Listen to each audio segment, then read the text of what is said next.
Today we're going to be talking about the best coaching adjustments to use in Madden 24. So this is going to be for the offense and defensive side of the ball. Most of the stuff for offense, I'll be honest, you don't want to touch a lot of this stuff. There is some things we're going to talk about. Most of the things that we're going to talk about, though, are on defense. We're going to start off with offense first. So we're looking at the offense side of the ball. The first option you see, deep pass catching. So I'm gonna be honest, you don't even want to touch this. Leave deep pass catching on balance. Intermediate pass catching, you're gonna want to leave this on balance also. Do not touch this. Blocking, you're gonna want to leave this on balanced also. And I'm gonna be honest with you, I don't even know why the blocking one is even in the game still. Because if you put it on conservative, it makes your offensive lineman worse. And if you put it on aggressive, you'll literally get holding calls. Like if you ever seen someone you play get holding calls, it's because they have their blocking on aggressive. Just do not touch it. The only one that you're ever really gonna maybe need to touch on offense is ball carrier. And it's because you could either put it on conservative or aggressive. If you put it on conservative, it makes it to where like you basically will never fumble the ball, but you can't juke, spin, truck, do anything. You can only left stick, that's it. If you put it on aggressive, which I don't know why you would want to do, it basically gives you an extremely high chance to fumble the ball. The only times I put this on conservative, if it's a late game and you know it's like a last drive and we're just trying to run the clock out, make sure there's no turnovers, I might put it on conservative to be safe. Or if I'm running like a quarterback draw or something, because you know QB draws, the QB be fumbling and stuff. Or if you're just doing stuff where you're running with your quarterback, put it on conservative so you don't have to worry about him fumbling, because he won't fumble on that. But if I'm not like in any of those like certain situations, it's on balance. So now we're going to look at defense. Now defense has quite a bit of different adjustments. We're even going to go over zone drops. There's a lot of stuff we got to talk about with defense. And I'm sure that's what most of you are here for, the defensive adjustments. First one you see here is auto flip defensive call. You're going to want to, I personally put this on.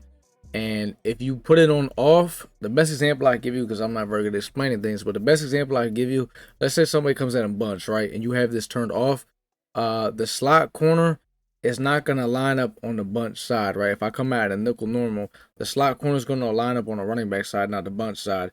If I have it on, then the slot corner will line up on the bunch side and your defense will be set up to like the strong side of the defense, right? So it's basically like, I personally have it on, so I'd recommend having it on. Now, you still have to flip your defense. If they flip their play, like while you're on the field, you still got to flip your defense. That's just, you know, anything but. So for auto alignment, I put this on base. And the reason why is if you're, we call it the base align defense. If you don't have your defense base, let's say somebody comes out and trips tight end.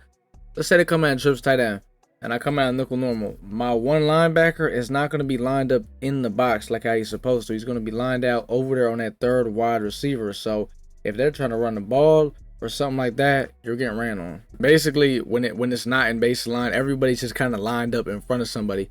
When you have it on that baseline, the defense is lined up how it looks like in the play art essentially. And it also is really good if you're trying to blitz people or just stuff like that. So I'm always in baseline. So for ball in air, I'll be honest with you, like usually I never touch this in Madden. I'm not gonna lie, last year would have crazy ags where sometimes I'd put on play receiver, sometimes I'll do crazy stuff. But how bad it is this year without having pick artists, like guys just do not catch the pick. I've literally been putting play ball on, I'm not gonna lie. Now I haven't been doing it consistently, so I can't say for certain like how much it's actually helping me get picks. But honestly, I'd recommend putting play ball on and until we start getting guys with pick artists and stuff. For cornerbacks matchup, don't even touch this, because if you start messing around with this and guys start audibling around, flipping their play and stuff, in the past in Madden, it always just messed up your old defense. Leave this on balance. Do not try to put it on speed, height, none of that. Just leave it on balance. Option for defense, I start the game with this on balance, but realistically what you could do, right? If you're going against somebody and, for example, you know they're not going to run like any options with a quarterback or anything like that, it's just normal handoffs and stuff like that, then you can put this on aggressive. But if you put it on aggressive, if the quarterback runs an option or a play where like he's keeping the ball, there's going to be no one on that side of the field waiting for him. So if, let's say you're going against a quarterback and he's running options and it's a quarterback keeps where he's keeping the ball and not giving it to the running back, put it on conservative, because that'll make it to where your D ends will sit there and they'll wait for him right there on the edge. Whereas in aggressive, they're just going to beeline off the edge. Now balanced, it honestly, it doesn't, I don't know, balanced is just kind of like aggressive in a way. You almost don't even really need to put it on, but because if you have it on balance, like they're not going to play the QB option. Like I said, I'll start the game with it on balance, but if I see him run just one QB option, I'm putting it on conservative. Strip ball, I usually always have this on balance. Now there's always a couple guys I go against, right, though. You could tell they have it on aggressive.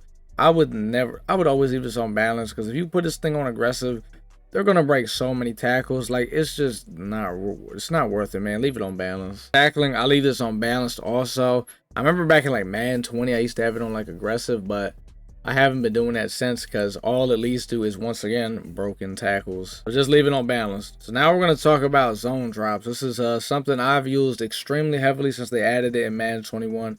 My whole defense is based off of zone drops. But before we even go into that, though, we're going to talk about zone coverage. I leave this on default. If you put this on match, then you probably don't need to be watching this video, because you probably run a match type defense, which, you know what I mean, means you don't need to be watching this video. I don't run match. Like I said, I run like a zone drop type of defense, but don't put it on match unless you're trying to run. If match is basically, it's kind of like man coverage in zone, if that makes any sense. But we're going to talk about zone drops, man. So there's 3 different ones. You got hooks, curl flats, and flats. Hooks are your yellows. Usually you could put these on like a slot corner or your linebackers.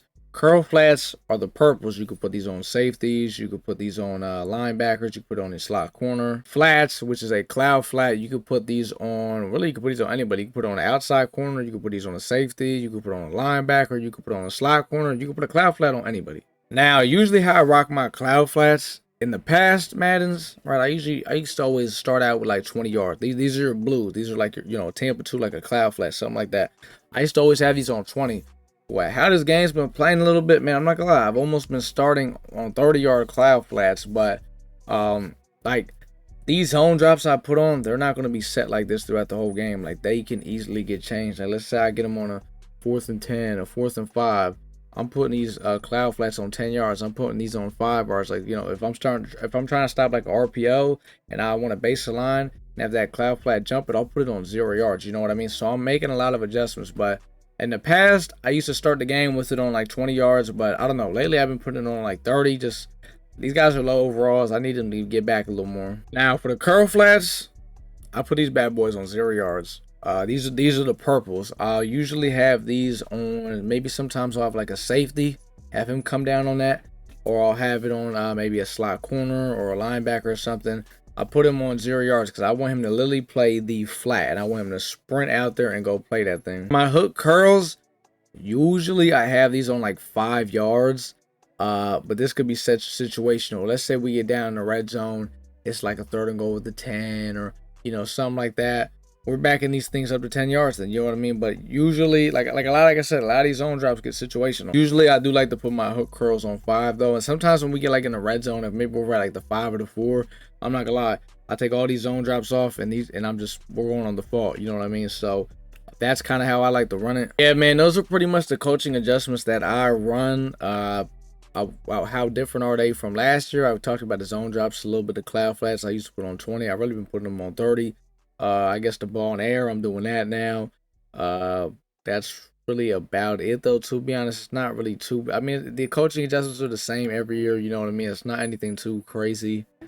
I know it's a new game and new gameplay and stuff, but there's only so much you can really change with these, because a lot of this stuff you don't actually want to touch.